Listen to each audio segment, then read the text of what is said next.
खाएको यो माग पुरा भइदिएको भए सायद हामी आउनु पर्थेन। यसलाई के गर्यो भने तपाईँको केही विदेशीका डलर खाएका डलरवादीहरूले यो त तपाईँहरूको बस्दै छ नि, त्यहाँ को गयो हिजोसम्म पानी बाँड्नेलाई के भन्छ समाजसेवीहरू अगाडि आएर राष्ट्र आउनु खोजे हो भनेर भन्ने को दिनु उसो 70 करोड आसरी उसो तपाईँ खोज्नु उसको त्यो हामी एक के भन्ने संस्थाको नाममा फिस्कल इयर 2081-82 मा 70 करोड डोनेसन आएको अरे।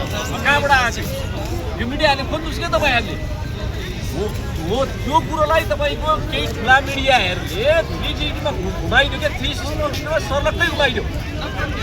एजेन्डा तपाईँको हिजोको युवा थियो, युवा पुस्ता जेन्जी पनि नहुने युवा पुस्ता होइन जो लडे तिनीहरू त्यतिकै लडेका होइन।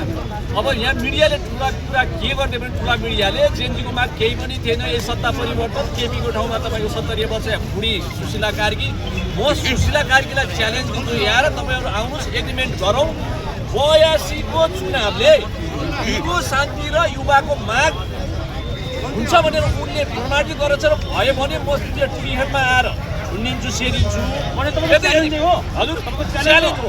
यदि भएन भने सुशीला कार्की र उनका मन्त्रीहरू आएर टिहरमा झुन्डिन चाहिँ तयार हुनुहुन्छ ल युवा शान्ति हुन्छ चाहिँ त्यो युवाको माग पुरा हुन्छ राष्ट्रको माग पुरा हुन्छ त्यसै चुनाव भनेर धकेलेर हुन्छ। उहाँहरूले स्थायीको शान्ति चाहनु हुँदैन, उनीहरू देशप्रेमी होइन। यदि देशप्रेमी हुन्छ भने चुनावलाई बरु धकाल्नुहोस् 6 महिना अझ पछाडि धकाल्नुहोस्। तर कसरी दिगो शान्ति हुन्छ, कसरी स्थायित्व हुन्छ, कसरी हिजोको युवाको चाहिँ रगतलाई चाहिँ बलिदानलाई पनि माग पुरा हुन्छ। फेरि चुनाव पनि तपाईँको हिजो 4 दल थियो, अहिले कति दल भइसक्यो तपाईँहरूलाई थाहा छ नि। भोलि आउने तपाईँको त्यही हो बिचोले। अब तपाईँको के हुन्छ फेरि तपाईँको सदस्य सङ्ख्या घटेको तपाईँको प्रधानमन्त्री छाने सांसदले होला हो। अनि सँगै त्यहाँ बिचौलियाका हुन्छ, बिचौलिया सांसदहरूले त डाइरेक्ट चाहिँ बार्गेनिङ गर्दैन मलाई यति पैसा चाहियो, मलाई यो मन्त्री चाहियो भने त्यहाँ बिचौलिएका खेल हुन्छ। खेल यस्तै हो नि, यो हेर्दै जानुहोस् तपाईँहरू। यो हिसाबले चुनाव भयो भने हिजोको भन्दा बढी स्थिरता भएर देश भएन पनि ल मलाई जे भन्यो पहिलो सरकारले के भन्यो राज्य पलिसीको कारण जेलमा हाल्यो भन्यो। नयाँ सरकार पलिसक्यो खोइ अहिलेसम्म यसमा के भन्नु सर तपाईँहरू अब बुझेर 80%ले भन्यो अनुहारबाट सुशीला कार्की त हामीले के मैले चाहिँ उयो सिफारिस बनायो भनेर भनिसक्यो। भन्नुहोस् न त्यो कसले बनाएर छ अनुहार फेरेर हुँदैन क्या। मैले अस्ति पनि भने तपाईँलाई झन्डामा नागरिकता नेपाली बोल्दैन त्यो नागरिक होइन क्या। राष्ट्रको माया हुनु पऱ्यो, म नागरिक पऱ्यो, बाटो के हो बाटो बुझ्नु पऱ्यो, धर्म के हो बुझ्नु पऱ्यो, नेपाल के हो नेपाल बुझ्नु पऱ्यो, इतिहास नेपालको कसरी भएको छ त्यो बुझ्नु पऱ्यो। अनि राष्ट्र क्या अब हिजोको अनुहार फेरिया त भने के फरक हो। यही संविधान तपाईँको अब यहाँ होइन भन्छ 72को संविधानले जो स्थिति पैदा गरेकै तपाईँको गणतन्त्र सेरा 72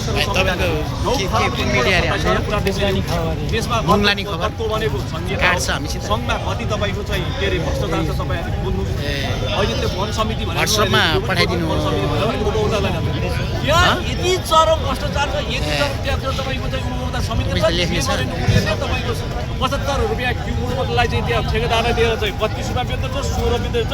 त्यहाँको उपभोक्ताले चाहिँ काठ नपाउने, ठेकेदारले पाउने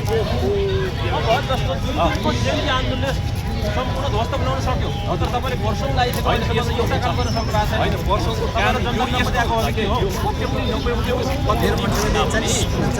भ्रष्टाचारले तपाईँको यो जति जर्जर बनाएको छ नि एकदम ठुलो दाग लागेको छ। त्यो दागलाई तपाईँको थेरापी गर्न भन्छ नि, के थेरापी के भन्छ नि क्यान्सरलाई हामीले रेडियोथेरापी यो अलिक टाइम लाग्छ क्या। जनताले बिस्तारो पुग्नुपर्छ, देश पुग्दैछ क्या। हिजोको अवस्था र अहिलेको अवस्था तपाईँको फरक छ। क्रान्तिले हुँदैन हेर्नु, क्रान्ति भयो भने त 18 वर्षले चाहिँ के अरे उसले गरे 10 वर्ष गरे चाहिँ के अरे प्रचण्डले गर्ने त्यो क्रान्ति कहाँ सक्यो त। हिजो पनि त्यो त तपाईँको चाहिँ के अरे राजाले 18 वर्षमा धेरै लाग्ने भयो होइन। देशको माटोले माग्ने कुरा हो, देशले माग्ने कुरा हो। देशले अब यो देश चाहिँ तपाईँको चाहिँ ट्र्याकमा जान लाग्यो भन्ने कुरो युवाले बुझ्यो भने अब तपाईँको चाहिँ युवाले बुझेर अब फेरि राष्ट्र 17,000भन्दा बढी मान्छे होइन मर्नु 18 वर्ष लाग्नु पऱ्यो। मान्छे मरेर हुने भए यो अस्ति नै हुन्थ्यो।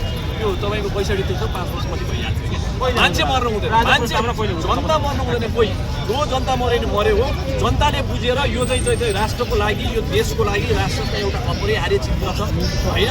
राष्ट्रपति पार्टीको भइसक्यो हरेकपल्ट तपाईँको चाहिँ विवाद परेको कुरा हो होइन। सबैलाई सत्य कुरा हो। अब कतिखेर यिनीहरूको बुद्धि बिर्छ कि पक्कै पनि हामी चाहिँ हो गरौँ पार्टीमै गएको छ राज संस्थादेखि पनि सकेसम्म तपाईँको सबैको समझदारी राज संस्था आयो भोलि तपाईँको यही भयो हिजो शान्ति भन्दा के मजा भयो होइन राज संस्था त तपाईँको 18 वर्ष चुपचापले बसेको यो तपाईँको टेन्सन र दबाब चाहिँ उबाट बाहिर बसेको राज संस्था हो नि त होइन राज संस्था आएर नि तपाईँको यही हुने यस्तै हिसाबले गइरहने यही यिनीहरू नै आउने होइन भोलि तपाईँको संसद आएर संसद किनबेचै हुने है यही तपाईँको हिजो गर्न नसक्ने 5 पल्ट प्रधानमन्त्री हुन भएर पनि त्यसको लागि केही सिङको भात नसक्ने आयो भने के मजा भएन नि पुरा ओभरअलिङ तपाईँको हुनु पऱ्यो क्या ओभरअलिङ सर्भिसिङ हुनु पऱ्यो क्या कानुन तपाईँको कहाँ छिद्र छ हो त्यो कानुनलाई तपाईँको भएको छिद्रलाई टाल्नु पऱ्यो राष्ट्रियता कुन कुराले बलियो हुन्छ राष्ट्रियता परराष्ट्र कुनले चाहिँ परराष्ट्र नीति तपाईँको खतम फेलरै भइसकेको छ त्यो कुरा कसरी स्ट्रङ हुन्छ त्यो कुरा हुँदै राजा आउने तपाईँ पक्का विश्वास होइन म एकदम विश्वास होइन एकदम 100% विश्वास छु राज संस्थाको आफ्नो जसले जनताले बुझ्छ मैले त जमानामा बुझेँ त्यही भएर आएको मलाई केही मतलब छैन मलाई राजनीति गर्नु पनि छैन मलाई केही गर्नु पनि छैन म आफ्नो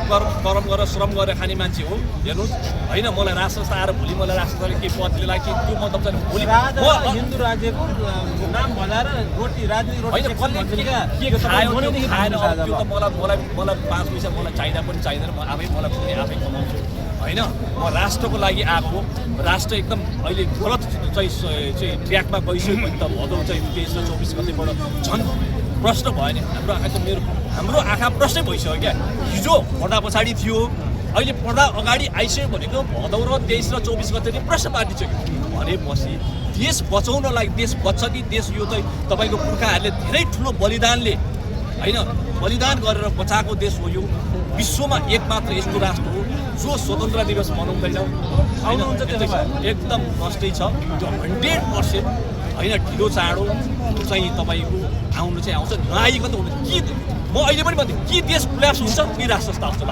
दुईटामा एउटा यो तपाईँको हाइलाइट गरिदिनुहोस् कि देश खुल्याप्सै भएर जान्छ त्यो भनेको जनता नेपालीको बुद्धि फिरेन भने फरकै छैन हिजो भर्खर दिवाकर शाहले एउटा मैले पोस्ट हेरेको थिएँ एउटा चाहिँ अटो त्यो भारतीय तपाईँको एसएसपीले तपाईँको नेपाली सीमामा ल्याएर तपाईँको पोस्ट गाडेर छ अनि अटोलाई सोध्यो त्यहाँ त्यो प्रहरी भाग्यो त्यहाँ एसएसपी सबै भाग्यो एकदम भर्खरको न्युज हो अनि त्यो अटोलाई गयो यो पोस्ट कहिले बनाएको भने 3 महिना अगाडि बनाएको त्यो हालत यिनीहरूलाई के मतलब छ यो त यिनीहरू त राष्ट्र बेचेर खाने तपाईँको नेपालको प्राकृतिक स्रोत र साधन के बाँकी छ मलाई देखाउनुहोस् न तपाईँहरू सबै बेचेर खाइए ठुला सबै विदेशीलाई बेचे साना प्राकृतिक स्रोत जस्तो राष्ट्रिय निकुञ्ज महेन्द्र गुफा यस्ता यहाँको नेपालको चाहिँ तपाईँको व्यापारीलाई बेचेर खाइसक्यो भने के बाँकी छ नेपालमा क्या अब त्यो मात्रै बाँकी देश बेच्नु बाँकी हो है यति भन्दा पनि तपाईँको युवाहरू चाहिँ युवा पुस्ताहरूले बुझ्दैनन् भने त मैले के भनौँ त्यही हो होइन अब चाहिँ बुझ्नु जरुरी छ जसले तपाईँको चाहिँ देश चाहन्छ राष्ट्र चाहन्छ दिगो शान्ति चाहन्छ भने